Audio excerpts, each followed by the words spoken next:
Bien, bueno, el último taller de esta Feria del Libro de Cañada de Gómez tiene que ver con la presentación de Uniendo Fisuras, Signos y la Consagración Continental de Soda Stereo. Charla con su autor, Diego Giordano por Zoom, modera desde Auditorio Ezequiel Piccoli. Buenas noches, Ezequiel. Buenas noches, gracias Pablo. Muy buenas noches para todos o muy buenas tardes. Estamos muy contentos desde la Covacha Roquería por esta posibilidad nuevamente de participar de la Feria del Libro aquí de Cañada de Gómez, y también esta cuestión particular de estar cerrando con una entrevista que tiene que ver con la presentación de un libro sobre música, sobre rock. Y esto lo cuento antes de presentarlo a Diego. Había toda una posibilidad que, bueno, obviamente en función de las cuestiones protocolares no se pudo terminar de cerrar, pero bueno, la idea era culminar este día domingo y esta presentación acompañada de alguna cuestión musical.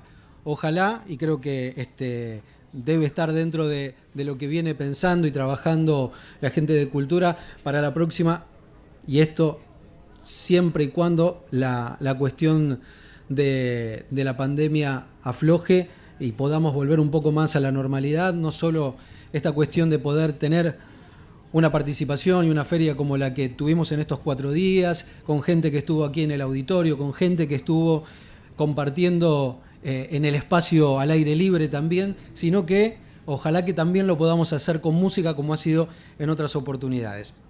Y en este caso, para cerrar con este libro que se llama Uniendo Fisuras, Signos y la Consagración Continental de Soda Stereo. Es un libro que ha sido editado por Vademecum en el 2019 y que lo tiene a Diego Giordano, periodista de la ciudad de Rosario, como su autor, a quien vamos a saludar precisamente. Hola Diego, ¿cómo estás? Muy buenas tardes. Muy buenas tardes y muchas gracias por la invitación. Me hubiera encantado estar por allá, pero bueno, por lo que vos dijiste, las cuestiones de protocolos y etcétera, lamentablemente lo hacemos por Zoom, pero muchas gracias por la invitación. Bueno, hablábamos de esto, ¿no? Días previos, hablábamos de esta cuestión, de lo lindo que es volver a encontrarse con la gente, que lo lindo de poder charlar, lo lindo de poder tener la posibilidad de compartir. Hace horas nada más, en esta misma mesa, y también en la otra presentación que hicimos desde la Covacha Roquería con respecto a libros de rock, estuvo Juan Cruz Rebelo hablando de su libro y un poco contando la experiencia que tiene, ¿no? el fanático de encontrarse con esa banda. Algo que además vos tuviste la suerte en algún momento de tu vida de haber estado sobre el escenario, no solo como fan, sino sobre el escenario, porque has participado de bandas rosarinas. Digo, ¿se extraña? ¿Se extraña ese contacto con la gente?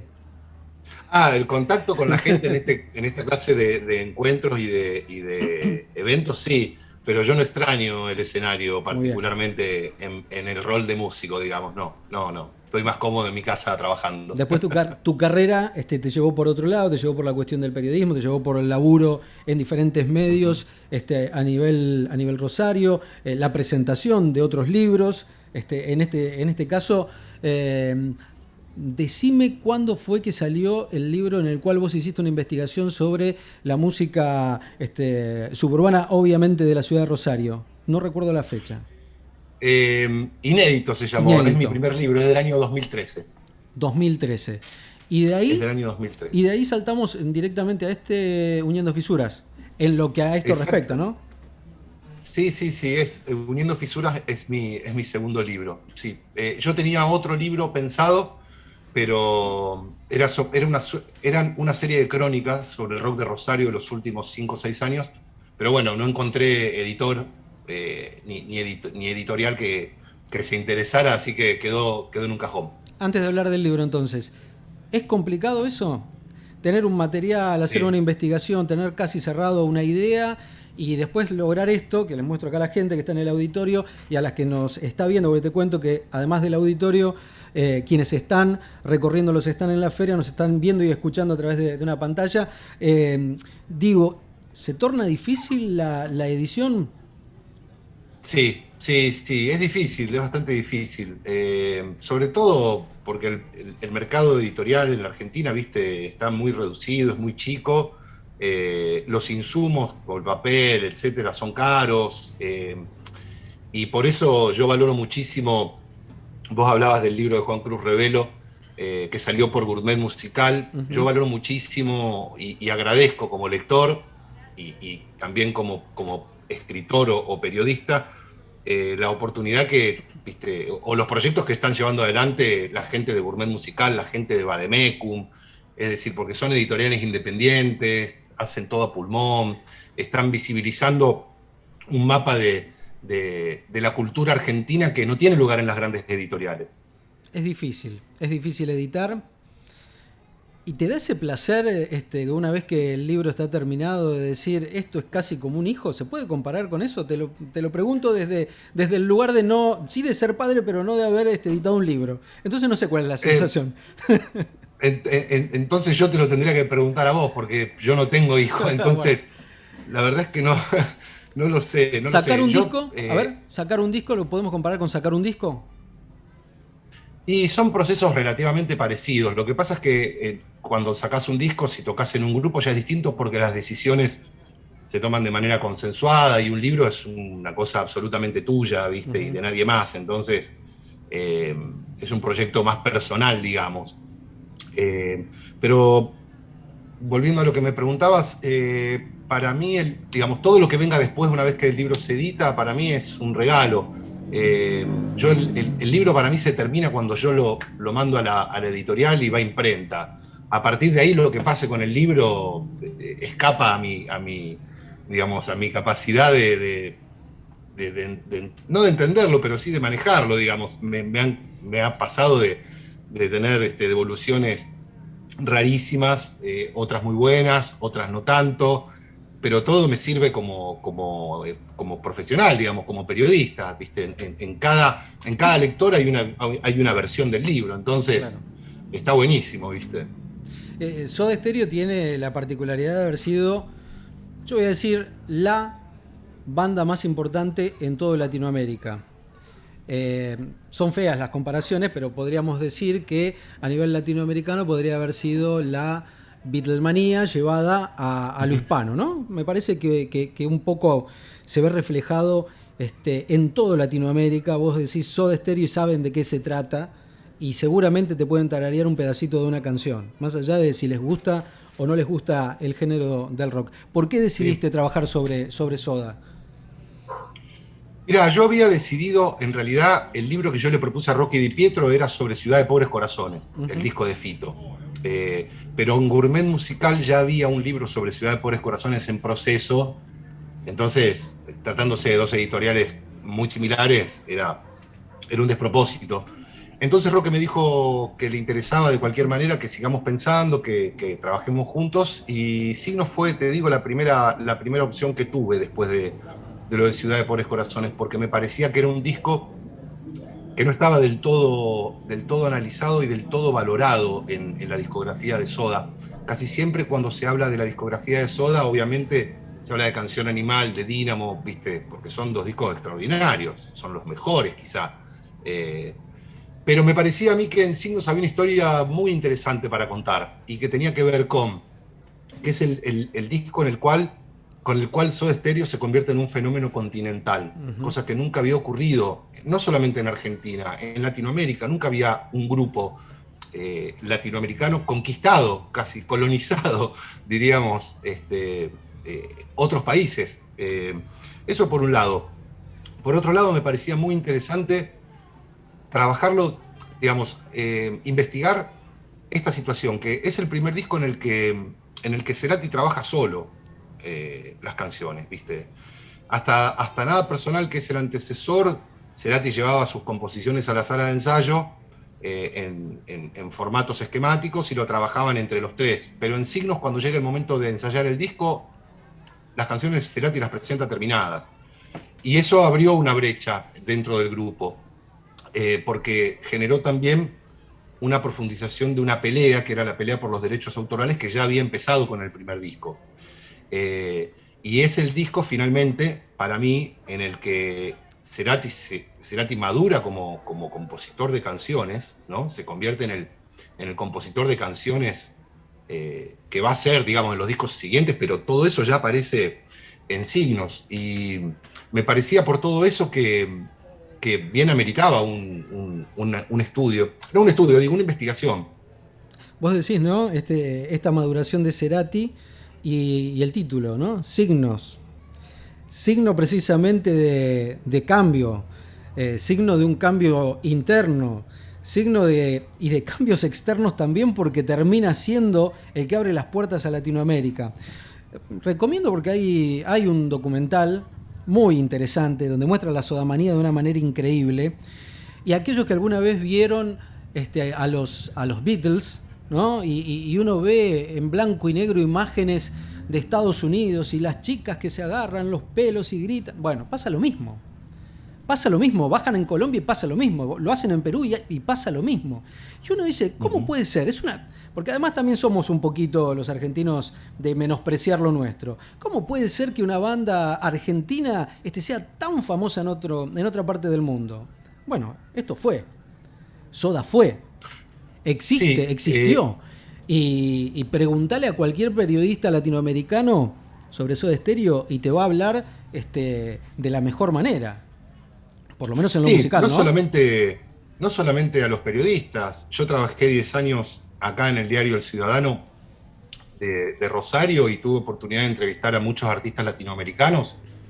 Te diría que indefectiblemente en algún momento en la charla aparecía el nombre de Soda Stereo, pero aparte te hablo de artistas realmente de mucho peso, Café Tacuba, Julieta Venegas, y todos te decían más o menos lo mismo, es decir, que mientras ellos ensayaban en una piecita chiquita con instrumentos precarios y no sabían, en un momento apareció Soda Stereo en la televisión, con una imagen, con un sonido, cantando en castellano, y eso fue un acicate, eso fue un catalizador para que en Colombia, en Chile, en Perú, en Ecuador, en Bolivia, muchos grupos comenzaran a trabajar de manera más profesional y se empezaran a consolidar pequeñas escenas underground, llamémoslo así, o que por lo menos esas pequeñas e incipientes escenas underground que había en esos países pudieran dar un paso adelante. Fue muy importante, fue muy importante. Volviendo al tema del libro y a lo que vos decías, ¿no? Vademecum tiene, o por lo menos se inicia la editorial encarando la posibilidad de un análisis de discos, ¿no? Que en cada salida, más allá de la banda solista de la cual se hable, haya la posibilidad de un análisis de lo discográfico. Y es un poco lo que se ve en Uniendo Fisuras, que además tiene un título particular. ¿Por qué Uniendo Fisuras? A ver, ¿qué es lo que me decís vos? Porque a mí se me ocurren un montón de cosas después de haber leído el libro. Mira, el título responde a varias cosas. Primero, la idea era tomar alguna parte de una letra de una canción, ¿no? Y por otro lado, Uniendo Fisuras, digamos, responde un poco a lo que es la temática de todo el disco. El disco se llama Signos porque todas las canciones hablan de la necesidad de interpretar lo que le pasa a la persona amada, por decodificar esas señales, ¿viste? Que te llegan de la persona que vos deseás. La mayoría de las canciones del disco hablan de eso. Y Uniendo Fisuras tenía el sentido, para mí, ambiguo, por un lado, de completar el sentido, ¿no? Entender lo que te está llegando, completar, unir la fisura del sentido, del significado, y por el otro, y ya en un plano un poco más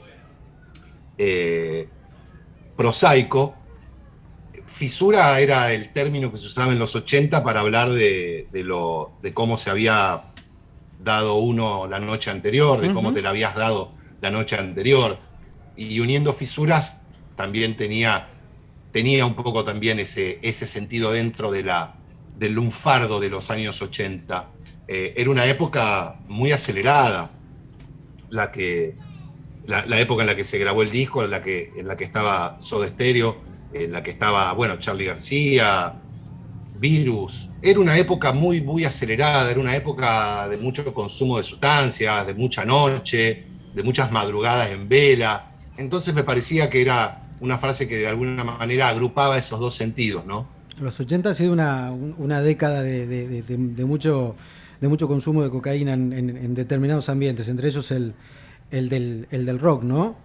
con todo Sí. lo que después termina generando a los años, ¿no? No hace mucho tiempo, no recuerdo con quién hablaba, específicamente del consumo de sustancias y por décadas, ¿no?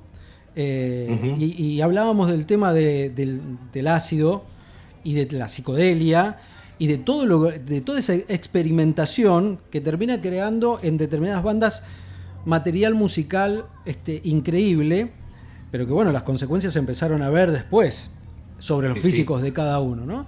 Y un poco, me parece que los 80 fue también, fue algo parecido, salvando las grandes distancias y las diferencias de lo que estamos hablando, ¿no? De los consumos. Sí, y bueno, vos fijate que es vos hacías mención a la cocaína aparece en las letras de un montón de canciones de los 80 y la misma música de los primeros años 80 y también te diría de mediados y hasta finales, es una música que, digamos, por ahí el oyente que no está imbuido en la información que tenemos nosotros, los periodistas que nos dedicamos a esto, por ahí le puede pasar desapercibido, pero la velocidad de las canciones, ¿no? La forma de cantar tan atropellada, no en el caso de Signos puntualmente, porque en Signos también pasa algo que es muy interesante. Cerati madura como compositor y como cantante en Signos. Si vos escuchás el disco anterior, Nada Personal, la forma de cantar de Gustavo Cerati, y la comparás con la forma de cantar en Signos, son completamente distintas. En Signos Cerati adopta, como cantante, adopta un perfil casi te diría teatral, casi Uh-huh. te diría dramático. Empieza a ser más consciente de las posibilidades del caudal que tenía. También iba muy en sintonía con algunos cantantes a los que él prestaba mucha atención. Bono, por un lado, o Ian McCulloch, el cantante de Echo and the Bunnymen, que también tiene una forma de cantar muy dramática, muy teatral. Bueno, me perdí, no sé, nos fuimos derivando. Sí, bueno, pero se pone en juego otro tipo de cuestiones. No es solamente la banda y la música que hace, sino que hay un algo más.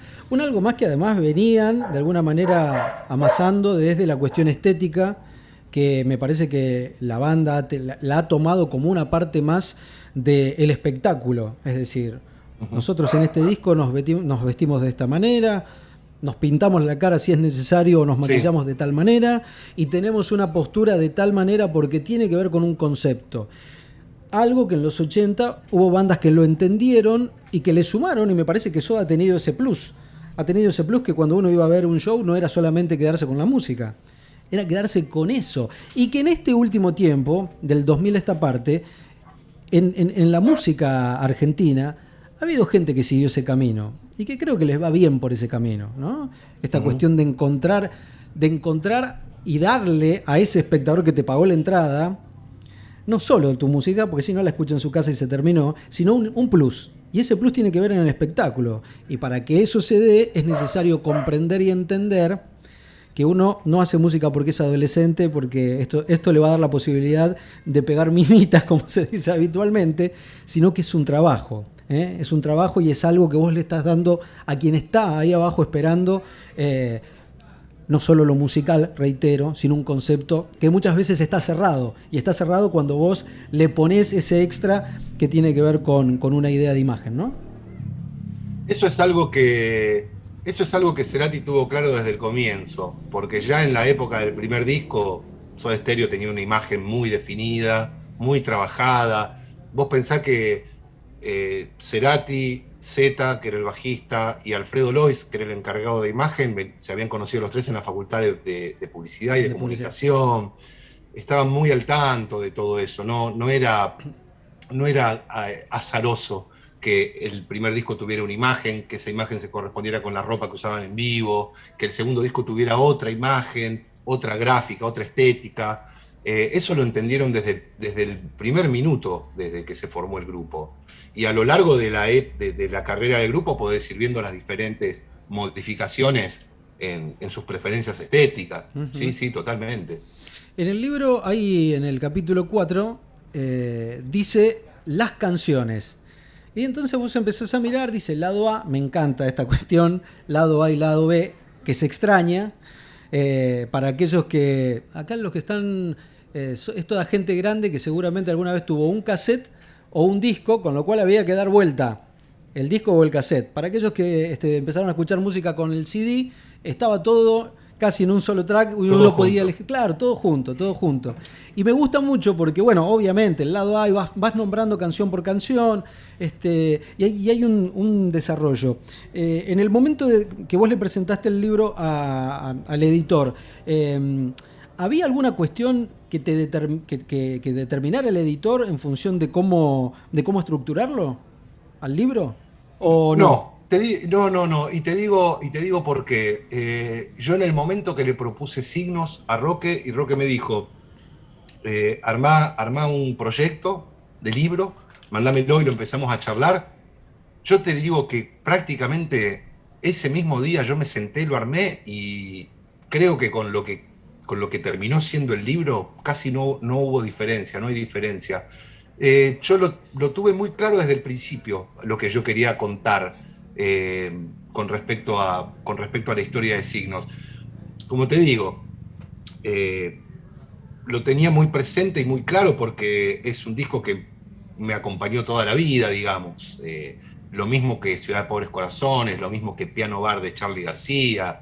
Es decir, son discos sobre los que, además de haberlos escuchado infinidad de veces, he leído mucho y he pensado mucho. Entonces, cuando salió la idea de hacer signos, sabía muy bien a dónde quería ir, porque aparte tenía muy presente la época, porque es la época en la cual, viste, yo empezaba a fascinarme con la música, a leer revistas de rock, a ir a recitales. Entonces, te diría que no, en el armado y en el esquema de lo que fue finalmente el libro, no hubo participación del editor. El proyecto se lo entregué y así como se lo entregué me dijo, está perfecto, dale para adelante. Después sí, obviamente, cuando empezás mandás el libro que vos crees que está terminado, el editor es, claro, y bueno, su trabajo, te dice, che, mirá, acá estás repitiendo una idea del capítulo 1, fíjate de cambiar esto. Obviamente, es su trabajo y está muy bien que así sea, digamos. Es el que te da vuelta a la tortilla, como dicen, ¿viste? Vos ya lo tenías encaminado, sí. Y dijiste, esto está cerrado, pero parece que no. Con respecto al libro, hay un prólogo que, a ver si es lo que te iba a decir. Sí, el prólogo de Fernando Zamalea.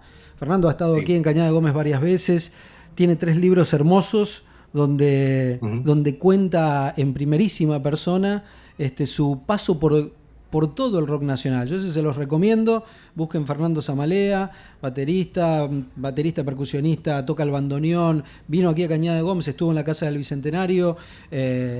La verdad tiene un recorrido. A ver, si uno dice, tocó con Charly García, ya está, ya no, uno es una cosa. Ya está.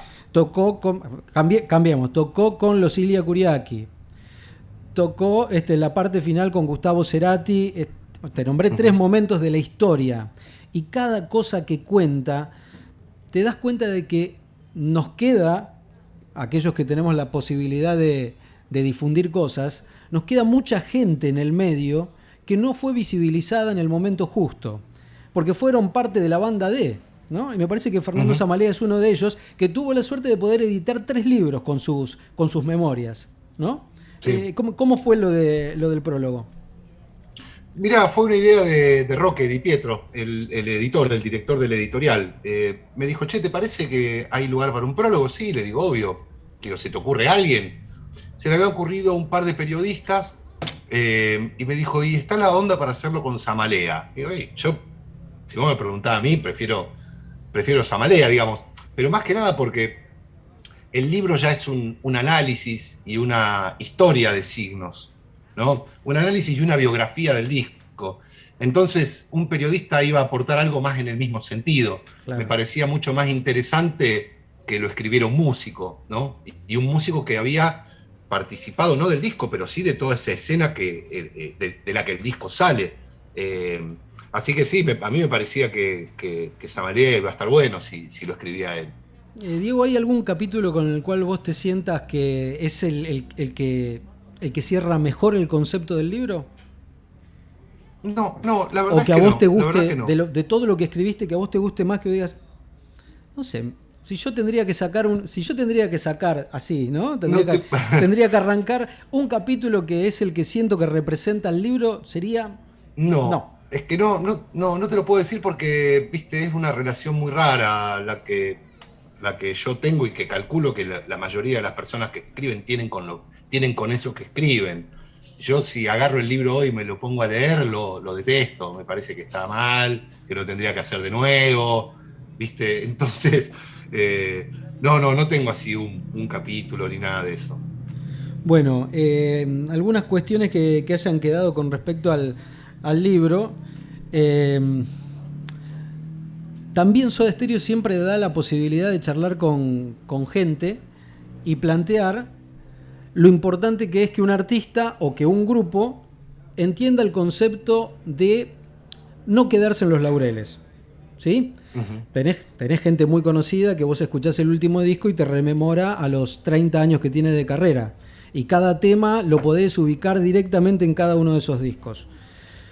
Cerati y sus compañeros en Soda Stereo fueron decidiendo que disco a disco las cosas iban cambiando, cosa que después el Ujú. propio Cerati hizo en su carrera solista, dándote siempre algo nuevo. ¿Cómo ves esa concepción con respecto al artista y cómo lo podés, es decir, cómo lo comparás con los artistas de estos últimos 20 años, de los nuevos? ¿Entendieron eso? Mira, Mira, yo creo que son opciones muy, muy personales y de cada artista. Eh, yo creo que eso que vos puntualizás, Cerati lo aprendió de David Bowie, es Ujú. decir, su ídolo, David, uno de sus ídolos, ¿no? Pero uno de sus ídolos máximos, David Bowie, construyó no solamente una discografía, construyó una carrera y un modelo de un modelo de artista que no vuelve a hacer lo mismo y que siempre encuentra más estimulante hacer algo nuevo que hacer algo que ya hizo. Y que lo encuentra y que, digo esto, y que piensa el arte como un desafío, ¿no? No solamente como algo que sabe hacer y que maneja, sino que cada nuevo proyecto es un desafío para saber o para ver e incorporar algo que él no conoce y que no sabe, porque en ese no saber hay un aprendizaje nuevo que realizar. Entonces, me parece que esa es la enseñanza que Cerati tomó de David Bowie. Y después, lo que me preguntás de los últimos años, la verdad es que no te sabría decir, porque, qué sé yo, hay artistas, ¿viste? Hay artistas que hacen, que no adhieren a esa forma de concebir lo que hacen. Y está bien, qué sé yo. Pero, por ejemplo, una banda como Babasónicos sí lo ha hecho.